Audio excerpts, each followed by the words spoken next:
Hello and welcome to Rajya Sabha Television. You're watching a brand new edition of India's World with me, Frank Razum Pereira.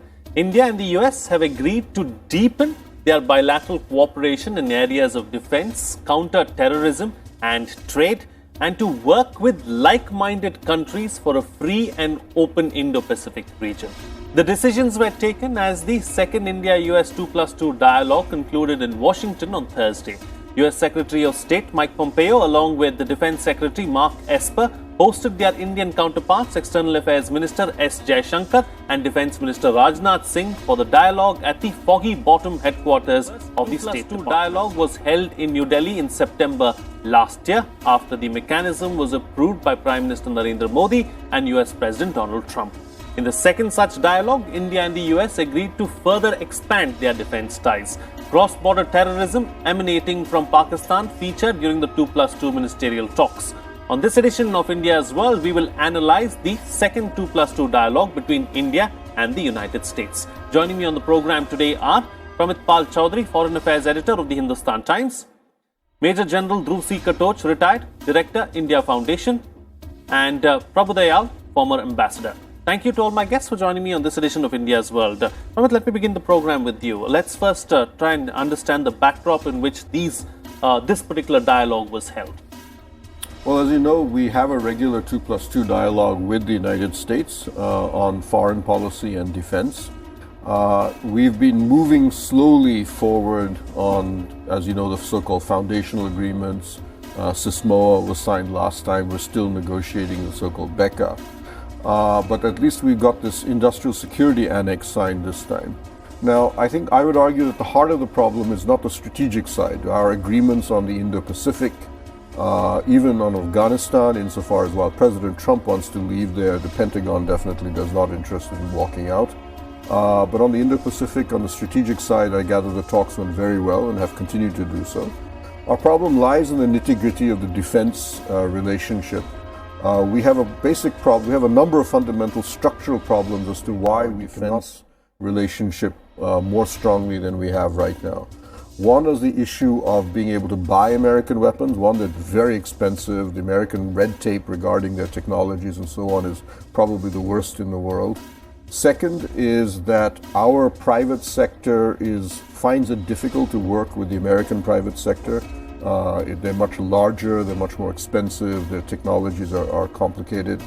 And right now this government's program, the Modi government's program, is to be very, very aggressive on indigenization. And so the Americans may have the best technologies on the defense side, but their other problem is that they already have a fully integrated warfare system. In other words, when you buy one of their systems, they are electronically linked to everybody else. We have had a tradition of buying bits and pieces from across the world, which simply doesn't fit in with what the Americans give us, can provide us, or what they do technologically. It's useful because it helps, it makes it easier at least for the indigenization to continue with some American engagement. A lot of the American companies, Lockheed and Boeing and so on, have said, we can't manufacture certain components in India because of the technological restrictions of the USA. The ISA will allow that at least another window, a small one, to open up for a greater degree of American investment and American defense manufacturing on Indian soil. Okay, all right, Ambassador. What were the key takeaways for you from the second 2+2 dialogue? Well, for me, the key takeaways were that the relationship is not only deepening, as you mentioned in your introductory remarks, but it is also widening in a considerable fashion. If you look at the joint statement, it covers such a wide variety of issues that really one wonders what is really left out, because everything from the environment, energy, trade, Indo-Pacific, military cooperation, strategic alliances, the Quad, everything is included in the joint statement. And for me, it's very important that the United States has supported India's membership of the NSG and also said that it favors a permanent role for India in a reformed Security Council.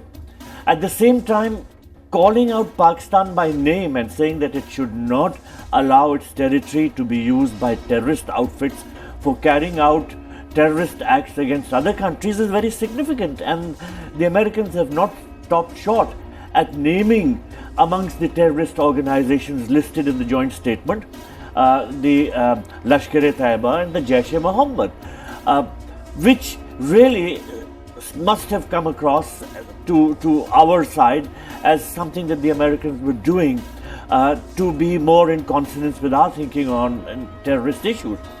The Indo-Pacific, as you mentioned in the introductory remarks, and very significantly, while China is not mentioned, but there are some oblique references which are very clear to anybody who can read between the lines. For instance, there is a reference to lack of transparency sometimes in the development of infrastructure, which clearly shows the references to China's financing and thereby trying to wield control and gain direct or indirect control over those countries, because that sort of financing lacks transparency. So there are a number of issues which are addressed in the joint statement, which were covered in the talks. Trade, for one, because there are serious problems which the two countries are trying to overcome in regard to trade. But apparently, from what I could make out, some progress has been made, though of course a lot of ground still remains to be covered. Right. Of course, the General will speak about this in more detail, I'm sure. But the fact that it has been decided to continue the Tiger Triumph, continue the Malabar exercises, shows that the two countries are cooperating and coordinating very carefully the idea of defense cooperation and with regard to such exercises. So I think that the groundwork has been laid for a more far-reaching relationship. That is the basic takeaway from me. Okay, all right. General, from a defense cooperation point of view, from a strategic point of view, what were the highlights for you? I think this has been a very positive development. This has been, it has continued for the second year. And I haven't seen any negative takeaway at all. Everything which has come out is really in the positive domain. It may not be as much as we want, but that doesn't really matter. I think there has been forward movement in each and every sphere. Leaving aside the economics part of it, because that is a different volume, simply on the security aspect, I think there are three things which are of very deep concern to India. One is the Indian Ocean, the Indo-Pacific region, because we would also like to go to the South China Sea. This is an area of concern because of Chinese entry into this region. And while that entry is limited because Chinese Navy is growing at a very rapid rate, and that potential is going to increase further and further.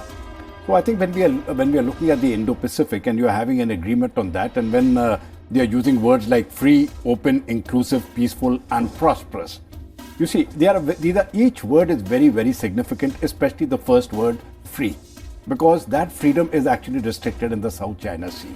Which is really the cause of concern, not so much in the Indian Ocean, which gives us much more ground for cooperation.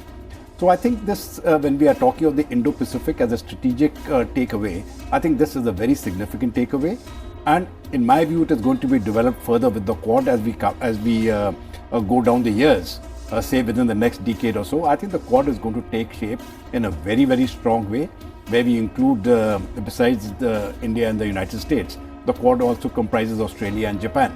And when you look at the geographical location, you see Japan on one corner, India on the other, and Australia, and the US has got a presence all across. So when we see that, I think this will be a very strong bonding effort. I think the second thing is that when we are looking at the security aspect specifically, I think when we are looking at terrorism, the takeaways are again very, very positive. Now, while Pakistan has been called out by name as enunciated by the ambassador just a few minutes back, the question is, nobody is going to really fight our battle except us. But having said that, I think with the cooperation which can go on now, most of the cooperation I think is going to be in the intelligence sphere. And when we are looking at counter-terrorism operations, I think 50% of the battle is really intelligence. So getting cooperation from them, because we are also in a position to give inputs to the Americans. Not simply our vulnerability. So I think it is a mutual benefit game. They have got very strong assets, especially technological assets. We have got very strong assets, especially ground assets. So I think both of them can be it'll be mutually beneficial to both. And with this cooperation, I think we should be we'll be better prepared. Not that we are weakly prepared. No, we are well prepared. But I think the degree will certainly increase. This is the second aspect. The third aspect, I think, is when you're looking at defense production. Now, I think it is very significant because our make in India in the defense sector has not really taken off. And it is not because of any other reason. Defense is a long-term, and our private sector has traditionally been very weak because we didn't allow it to come in. Now that we have allowed it to come in, you have seen the excellent quality of artillery guns and other equipment which are being produced. And when we are getting on to higher technology items, between the US private sector and the Indian private sector, that is where the cooperation will come in. I think they may even co-opt the Indian public sector. But the American concern has really been the security of their high technology products. I think that is really their concern. And that concern has actually been addressed in the ESA, which has been done, because they've got a system to ensure that the technology will not be leaked out. Right. I think so. That is a very important component, and I think we are going to see much more of a make in India within the next 2 to 3 years with this particular cooperation. Okay. All right.